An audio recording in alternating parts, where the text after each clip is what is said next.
Aujourd'hui, on va parler de l'influenceur anime et surtout de pourquoi l'IA n'est pas l'avenir de la communication. Alors, avant de vous expliquer le rapport, je vais d'abord vous parler du temps de vie d'un réseau social. Déjà, comment un réseau naît? Un réseau, ça naît d'une facilité. Une facilité de créer, une facilité de partager avec ses amis. Ça naît d'une envie. Ça doit être avant tout simple, une façon facile de créer, de partager, de communiquer avec ses amis. On ouvre l'application et tout est intuitif.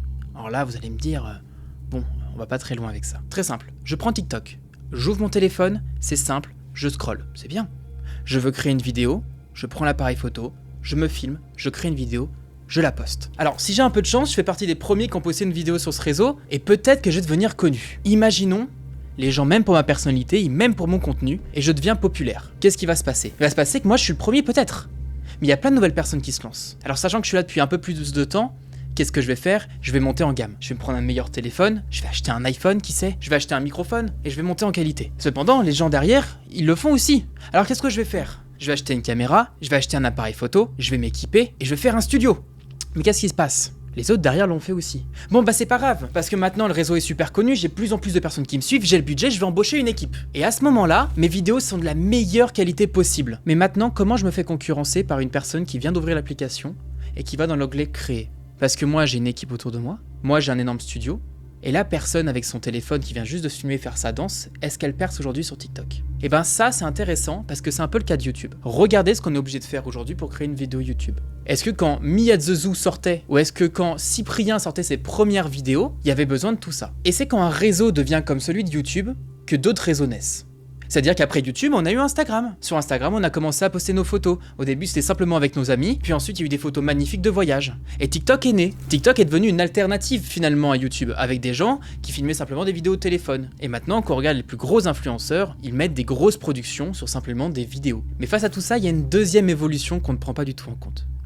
C'est-à-dire que moi, au départ, me filmant avec mon téléphone avec 1000 abonnés, je prends le temps de répondre à tous mes commentaires. Je laisse des erreurs de montage, je bute sur des mots, les gens le disent en commentaire, je rigole avec eux. Puis d'un coup j'ai 10 000 abonnés. Bon, 10 000 abonnés, je prends quand même le temps de répondre, mais bon, j'ai plus le temps de faire des trucs développés, alors je vais répondre rapidement. J'arrive aux 100 000 abonnés, j'ai une grosse équipe avec moi, je prends plus le temps de répondre aux commentaires. Et les gens, autrefois fans de nous pour cette proximité, finissent par disparaître. Et vont donc aller sur des vidéos de gens plus proches. On va les suivre un moment dans leur carrière, et puis ensuite ils vont perdre ce qu'on a toujours cherché. Pourquoi? Parce que les gens sur internet cherchent avant tout quelque chose de nouveau, et surtout une simplicité chez la personne. Si on prend le cas de toutes les personnes qui ont émergé sur internet dans le domaine de l'influence, ils ont tous ce point en commun. Ce sont des personnes simples. Et quand je dis simple, je parle pas d'idiots, je parle qui sont très simples, qui font des erreurs, qui font des boulettes, ils nous font rire, et c'est pour ça qu'on s'abonne. Je pense que le meilleur exemple, c'était il y a pas si longtemps Inoxtag. On en a entendu parler de partout jusqu'à son Everest, c'est-à-dire qu'on l'a suivi tout petit, enfant, on l'a suivi en train de faire ses bêtises, faire ses blagues, il fait souvent exprès d'être entre guillemets idiot, et maintenant c'est un énorme youtubeur, les gens perdent cette proximité et sont allés vers d'autres personnes. La vague précédente d'influenceurs, alors désolé pour ceux qui connaissent pas les noms, ça a été des Flamby, des Billiane, pareil, même schéma. On présente quelque chose de simple, on est très simplet, on rigole beaucoup, on a cette proximité avec les gens, et au final, on devient de plus en plus connu et on perd cet effet-là. Et aujourd'hui, on a le cas par excellence. On a le youtubeur anime.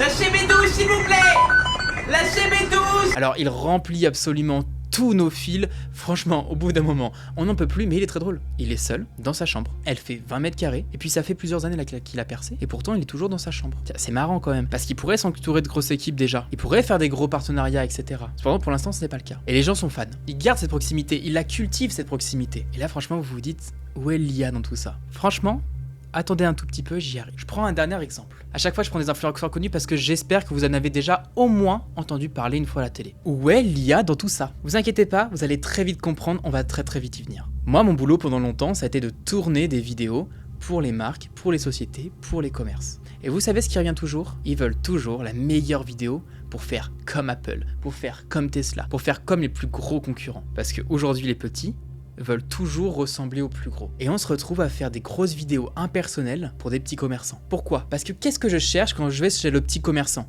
Si je soutiens un petit commerçant, je n'y vais pas parce que son produit est moins cher. C'est jamais le cas. Il est 2 fois plus cher. Alors pourquoi j'y vais? Je porte des lunettes. Pourquoi j'irai chez un petit opticien où je vais payer ma monture 400 €, alors que j'irai dans une grosse chaîne et que je la payerai seulement 50 ou 100 €? Qu'est-ce que je viens chercher sur cette personne? Je viens chercher son humain.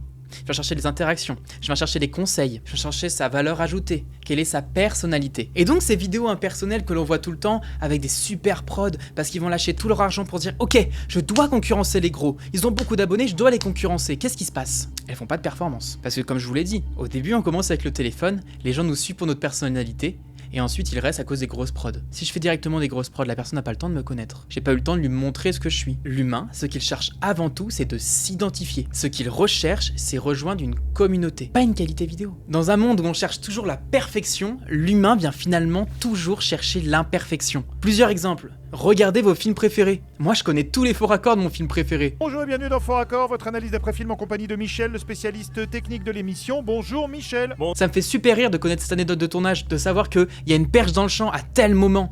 C'est ça qui rend mon film préféré si unique. C'est cette terreur humaine. Qu'est-ce qu'on rigole quand il y a une erreur de montage dans une vidéo? Qu'est-ce qu'on rigole quand une personne se casse la gueule? Et c'est fou parce que plus la qualité augmente, plus l'humain cherche l'imperfection. Regardez aujourd'hui nos acteurs. Des Timothée Chalamet, des Pierre Ninet. Est-ce qu'ils correspondent aux standards de beauté qu'on avait avant? Si avant les acteurs avaient des visages parfaits, aujourd'hui on va chercher une personnalité, on va chercher un caractère, quelque chose de différent et d'unique. Et là vous comprenez où je veux en venir avec l'IA. L'IA c'est génial. Franchement, nos métiers sont en sueur. Mais pas pour la communication. Parce que l'IA, c'est la perfection. L'IA, c'est quelque chose de parfait. Et aujourd'hui, regardez toutes les entreprises qui communiquent parfaitement. Est-ce qu'on s'y identifie? L'IA de plus, c'est une moyenne, ce qui fait que tout se ressemble, tout est parfait. Et je suis prêt à parier que l'entreprise ou l'influenceur de demain sera toujours et encore celui qui sera le plus imparfait. Parce que rien n'est plus imparfait que l'humain. On peut créer la perfection, mais c'est impossible de créer l'imperfection. Alors arrêtez de vous prendre trop au sérieux, soyez vous-même, et mettez-le en avant. Si dans la vraie vie des gens deviennent amis avec vous pour une raison, il faut que ce soit les mêmes raisons qui font qu'ils vont s'abonner à votre page ou simplement devenir votre client. J'y reviendrai toujours. On met en avant une valeur ajoutée, on ne met pas en avant un produit.